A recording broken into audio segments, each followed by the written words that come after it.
Halo sahabat Katolik, perkenalkan saya Silvestre Libeda Hokor atau yang biasa disapa dengan Henry Hokor. Saya berasal dari SMA Seminario Menengah San Domingo. Sekarang saya duduk di kelas 12 program bahasa. Pada kesempatan kali ini saya akan menjelaskan materi mengenai Gereja Reformasi pada abad pertengahan atau abad ke-16. Sahabat Katolik, sebelum gerakan reformasi pada abad pertengahan, situasi gereja Kristen itu ditandai oleh kekuasaan dan pengaruh politik yang besar dari gereja Katolik Roma. Gereja memiliki kendali yang luas dalam urusan agama, politik, ekonomi, dan sosial di Eropa. Namun, terdapat beberapa isu yang menimbulkan ketidakpuasan di kalangan umat Kristen pada masa itu. Salah satu isu utama adalah praktik penjualan indulgensi, di mana umat dapat membayar untuk memperoleh pengampunan dosa.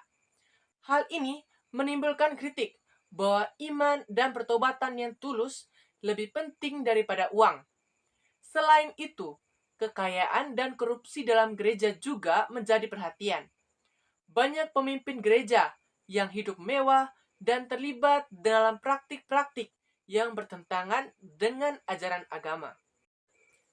Gerakan reformasi muncul sebagai respons terhadap ketidakpuasan ini.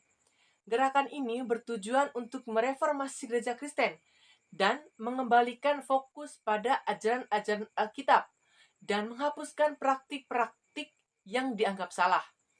Gerakan reformasi juga menekankan pentingnya iman pribadi, kasih karunia Allah, dan keselamatan yang diperoleh melalui iman.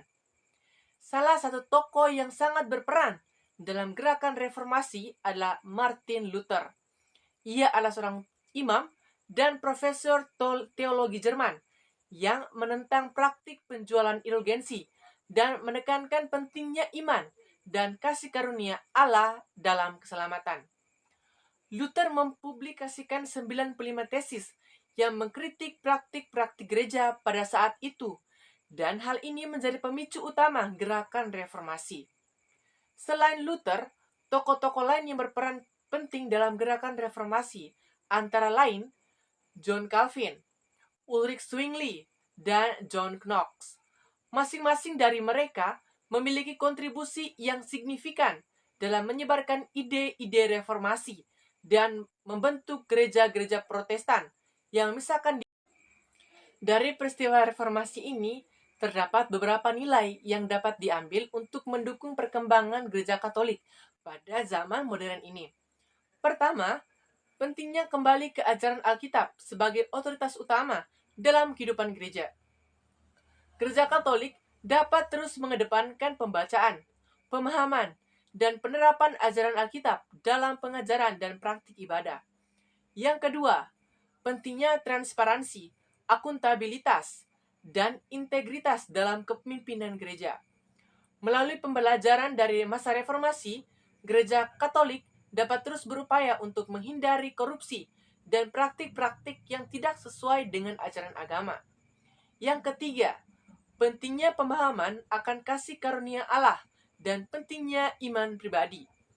Gereja Katolik dapat terus mendorong umat untuk memiliki hubungan yang erat dengan Tuhan melalui iman pribadi dan pertobatan yang tulus. Yang keempat, pentingnya penghormatan terhadap keragaman teologis dan kerjasama antar denominasi. Meskipun terdapat perpecahan dalam gereja pada masa reformasi, nilai kerjasama dan penghormatan terhadap perbedaan teologis dapat menjadi landasan untuk memperkuat persatuan dalam iman dan misi bersama.